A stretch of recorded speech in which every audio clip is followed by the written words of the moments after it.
कामयाब जिंदगी के लिए आपको सेहतमंद होना बहुत ज़रूरी है। आप सेहतमंद नहीं रहेंगे तो कामयाबी की सीढ़ी नहीं चढ़ पाएंगे। मैं हूं आपकी सेहत का दोस्त अवनीश श्रीवास्तव। आज फिर एक नई वीडियो के साथ, जिसे हिंदी में रीढ़ की हड्डी या मेरुदंड कहते हैं। हड्डियों का एक समूह है जो आपकी पीठ के मध्य भाग में स्थित होता है, जो खोपड़ी से लेकर के गुदा तक जाता है, बिल्कुल नीचे तक। यहाँ रीढ़ की हड्डी के बारे में कुछ और बातें दी गई। रीढ़ की हड्डी 33 छोटी हड्डियों से, जिसको कशेरु कहते हैं, उससे बनी हुई एक दूसरे के ऊपर स्टैक होती है। रीढ़ की हड्डी शरीर को सहारा देती है, शरीर को सीधा रखती है और स्पाइनल कॉर्ड को सुरक्षित रखती है। रीढ़ की हड्डी के अंदर एक लंबी पतली संरचना होती है जिसे स्पाइनल कॉर्ड कहते हैं, जो मस्तिष्क से शरीर के बाकी संदेशों को ले जाती है, रीढ़ के नुकसान से बचाती है। इसी बारे में हमें अधिक जानकारी दे रही हैं सेराजम सेंटर मैनेजर स्वाति।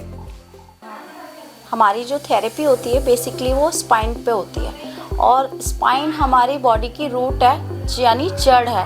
अब जितने भी हमारे ऑर्गन्स हैं हमारी पूरे स्पाइन से ही जुड़े हुए हैं, और हमारी जो सबसे पहला सर जो है इसकी रीढ़ की हड्डी के ऊपर टिका हुआ है। हमारे पैरों का वेट भी हमारी रीढ़ की हड्डी पे ही टिका हुआ है।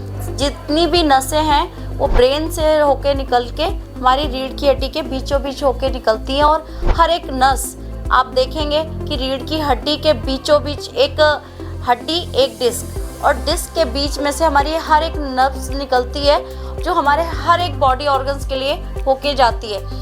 और रीढ़ की हड्डी 3 पार्ट में बटी हुई होती है। पहला है सर्वाइकल, जिसमें 7 हड्डियां और 7 ही नसें होती हैं। दूसरा है थोराइसिस, जिसमें 12 हड्डियां और 12 नसें होती हैं। तीसरा पार्ट है हमारा लुम्बर का, जिसमें 5 ही नसें होती हैं। सबसे पहला है सर्वाइकल।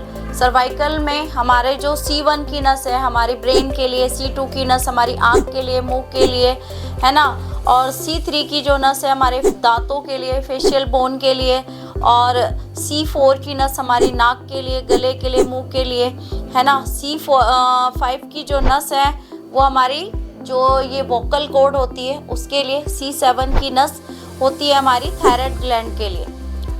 अब जब इन बेसिकली हमारे सिर का वो वेट होता है, हमारी स्पाइन पे लगातार प्रेशर पड़ने की वजह से क्या है, नसें हमारी दबती हैं। नसें दबेंगी तो जिस ऑर्गन से जाके जुड़ी होंगी वो ऑर्गन्स क्या होगा, प्रॉब्लम करेगा।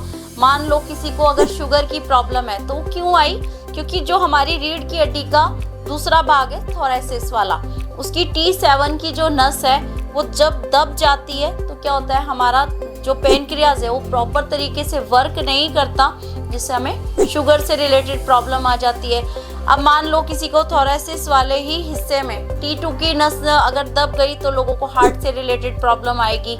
या आपके घुटनों में दिक्कत है तो हमारे जो लुम्बर वाला पार्ट है L4 L5 है ना, उसकी नस में जब दिक्कत आती है तो लोगों को पर्सनल प्रॉब्लम से लेके पैरों से रिलेटेड प्रॉब्लम, घुटने में, नी में जो भी प्रॉब्लम आती है वो सब कुछ इसी की वजह से आती है। तो स्पाइन का हेल्दी होना हमारे लिए बहुत ज़्यादा ज़रूरी है। हम इसको जितना यूज़ करते हैं पर डे, अब इस पे अगर पर डे इस पे 30,000 बार झटके अगर मैं एक कदम भी लेता हूँ तो हमारी स्पाइन पे प्रेशर पड़ता है। हमारा पूरा नर्वस सिस्टम अगर प्रॉपर तरीके से वर्क कर रहा है तो इसकी वजह से, अगर ये फिट नहीं होगा तो हमारी लाइफ में कोई भी चीज़, यानी हमारे ऑर्गन्स प्रॉपर तरीके से वर्क नहीं करेंगे, हमारा नर्वस सिस्टम काम नहीं करेगा, और अगर इसमें जरा सा भी प्रेशर पड़ता है तो हमारी 60% स्पाइन डैमेज हो सकती है, वर्क करना बंद कर देती है, जिससे हमारी बॉडी में बहुत सारी प्रॉब्लम आती है। तो इसको